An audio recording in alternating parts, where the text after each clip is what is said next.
Chapitre 16. Remplis la coupe. Je marchais. Grimalkin à ma droite, Alice à ma gauche. Un regard en arrière me confirma que Sélénos et les 9 guerriers choisis par maman nous suivaient, sombres silhouettes presque indistinctes dans la brume épaisse.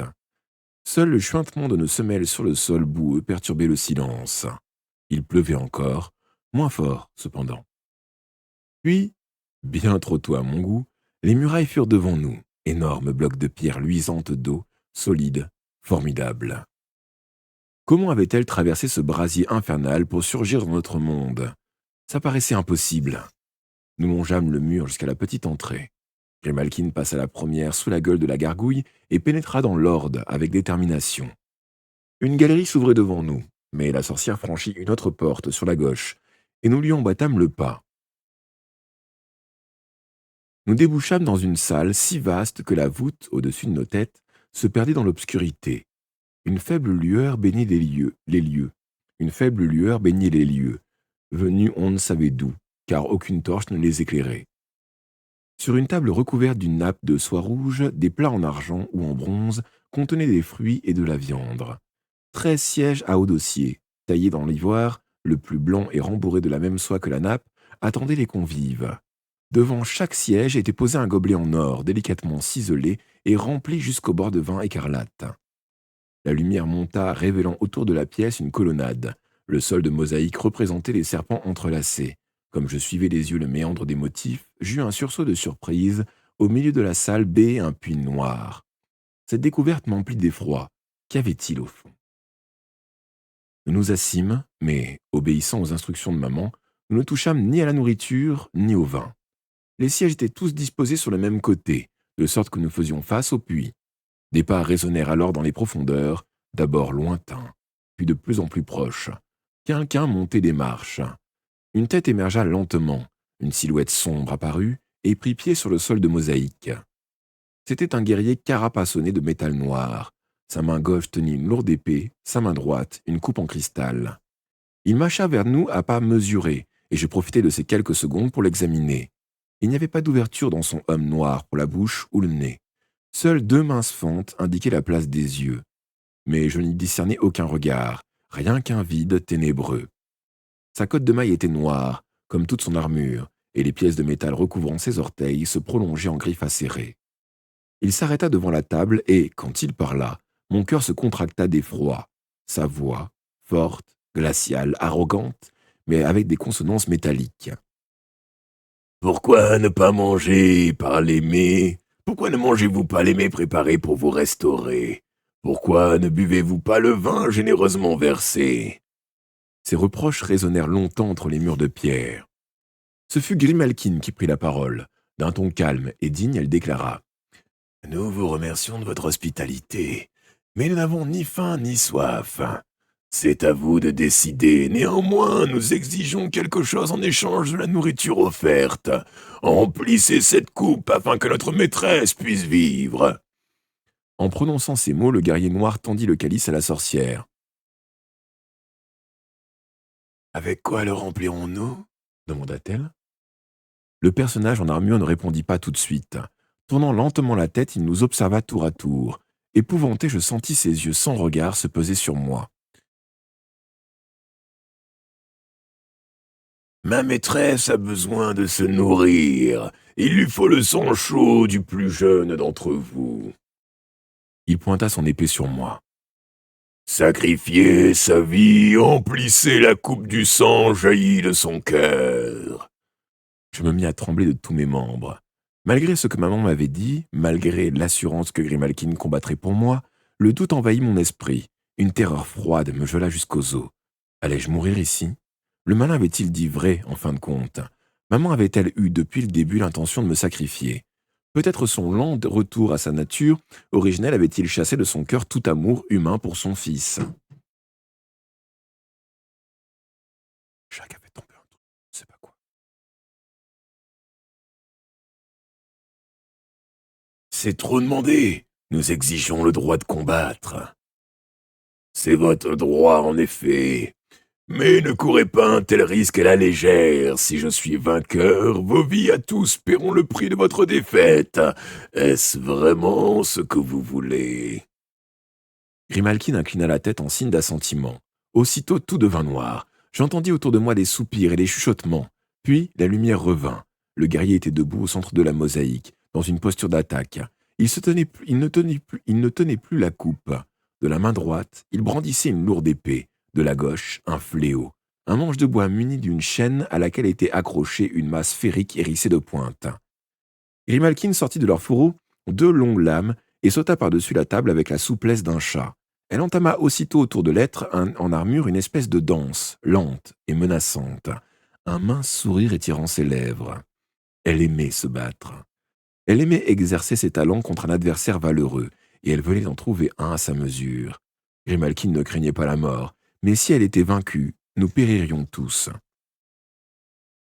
Le guerrier noir s'avança, en faisant tournoyer son fléau. La lourde sphère siffla dans les airs. Si elle frappait la tête de la sorcière, elle la lui arracherait d'un coup. Or, Grimalkin n'était pas la meurtrière attitrée du clan des Malkin pour rien. Ajustant son attaque à la seconde près, elle pénétra dans le cercle dessiné par la boule et visa l'une des fentes du homme. Sa lame dérapa sur le métal, manquant sa cible d'un cheveu.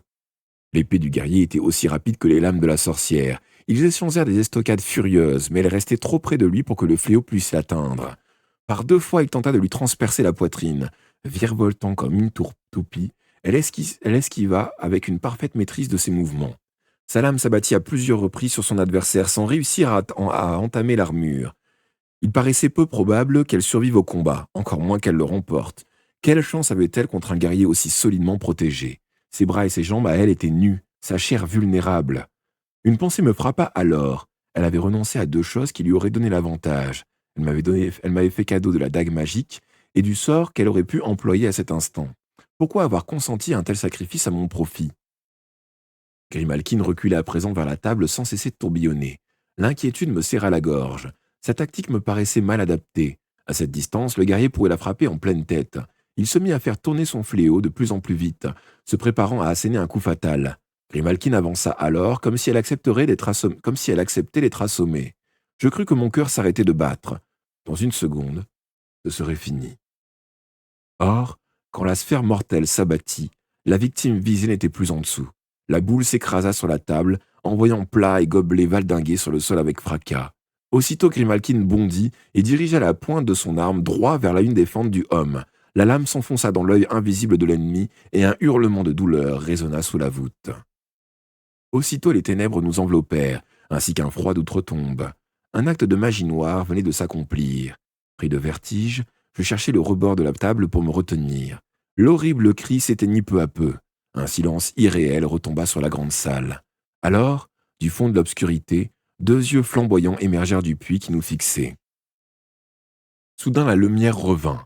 Nous étions tous de nouveau assis devant la table, bien que je n'ai aucun souvenir d'avoir regagné mon siège.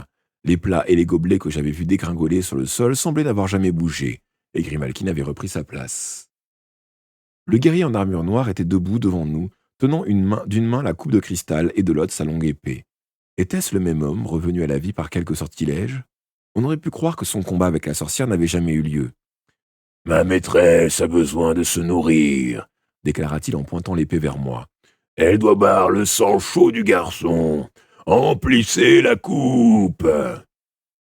En voyant l'effrayant personnage lever le récipient étincelant, je sentis mon cœur s'affoler dans ma poitrine. Triomphante, Grimalkin me chuchota à l'oreille. Nous avons gagné. La première manche, petit.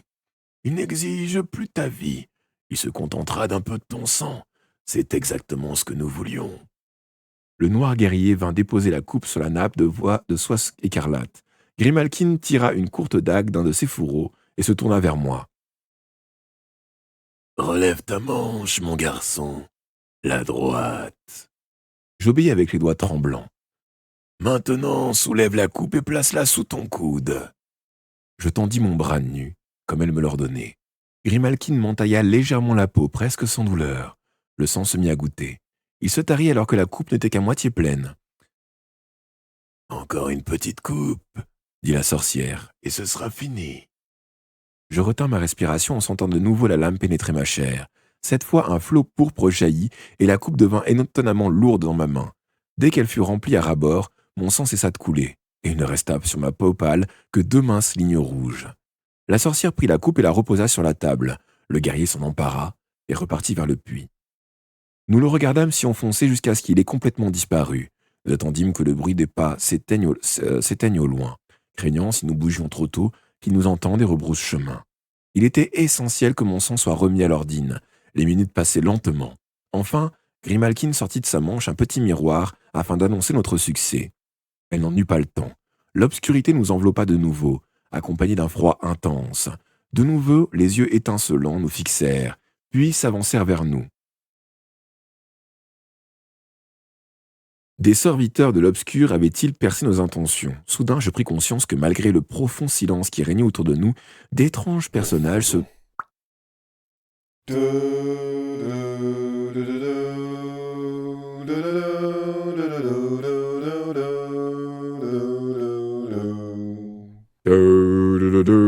Et merci beaucoup pour le raid, Nami, c'est bien passé? Mais il n'y a pas de souci, c'est ma faute. Moi, j'ai qu'à couper les alertes si nécessaire. Ça va, et coucou, Rainer Game aussi, c'est bien passé? La réponse est un oui pour ta question, Nami, avec plaisir. Il faudra juste que je récupère le jeu. Et du coup, je continue à lire. Je suis désolé, bienvenue à tous, on est en train de faire la lecture audio. Donc, c'est parti, on continue. Ça arrive, c'est pas grave. L'important, c'est que ça aille bien. Donc, prends soin de toi. Soudain, je pris conscience que malgré le profond silence qui régnait autour de nous, d'étranges personnages se pressaient dans la salle. Les hommes étaient très grands, avec des visages étroits, de longs nez et de longs mentons. Leurs yeux caverneux, leurs haillons pendouillant tels des toiles d'araignée autour de leur corps maigre, les épées à lame courbe, accrochées à leur ceinture, leur donnaient un aspect effrayant. Une ancienne comptine du comté me revint en mémoire. Nez crochu et menton pointu sont de l'obscur des très connus. Ces êtres étaient les démons. Contrairement à eux, les femmes étaient gracieuses, avec des corps aux courbes voluptueuses, leurs peaux luisaient comme si elles venaient d'être frottées à d'huile. Elles dansaient au rythme lointain de tambours invisibles. Tandis qu'elles évoluaient, les hommes les entouraient, immobiles, à demi dissimulés dans l'ombre des piliers et promenant autour d'eux des regards affamés. J'observais mes compagnons. Tous semblaient fascinés par les danseuses, dont les mouvements avaient quelque chose d'irréel. Sans doute provoquaient-ils une sorte d'enchantement. Grimalkin, le miroir à la main, restait pétrifié. Si proche du succès, allions-nous être tenus en échec au dernier moment? Je m'aperçus soudain que plusieurs guerriers de l'escorte de maman dévoraient la viande et buvaient avidement la vin contenu dans les gobelets d'or. Ils avaient pourtant été prévenus, et Sélénos faisait de même. L'épouvanteur grec ne possédait ni les connaissances ni la détermination de John Gregory. Cela risquait fort de le mener à sa perte. Je m'intéressais de nouveau à la danse des démons femelles. Elles virevoltaient à présent, deux par deux, suivant les entrelacs des mosaïques aux motifs de serpents. Les tambours invisibles battaient plus fort, plus vite. Leur rythme frénétique me donnait envie de me lever et de taper des pieds en cadence. Un coup d'œil sur Alice me révéla qu'elle résistait aux mêmes besoins, accrochée des 2 mains au rebord de son siège. Respirant profondément, je combattis ce désir impérieux de rejoindre les danseuses jusqu'à ce qu'il s'apaise enfin. Je découvris alors qu'un homme avait cédé à l'épaule des démons. Sélénos. Quelques minutes plus tôt, il mangeait la nourriture interdite. Maintenant, il participait à la ronde infernale. Je le perdis de vue un instant. Quand il réapparut, une créature femelle avait collé la bouche à son cou, planté les dents dans sa chair. Ses yeux écarquillés de terreur roulaient follement dans ses orbites. Son corps se convulsait. Ses vêtements déchirés laissaient voir de profondes blessures dans son dos. La démone le vidait de son sang. Elle l'entraînait parmi les tourbillons de danseuses, où il disparut. Je remerciai intérieurement l'épouvanteur de m'avoir enseigné à jeûner avant d'affronter l'obscur. Sélénos allait payer son penchant pour le vin et la bonne chair de sa vie, peut-être même du salut de son âme. Alors, à ma droite, je sentis le prodigieux effort de Grimalkin pour échapper au noir sortilège qui nous enchaînait. Lentement, elle porta le miroir devant sa bouche, elle y souffla son haleine, et le visage crispé de concentration, écrivit sur la buée avec son index. Elle donnait à nos renforts rassemblés à l'extérieur le signal de l'attaque.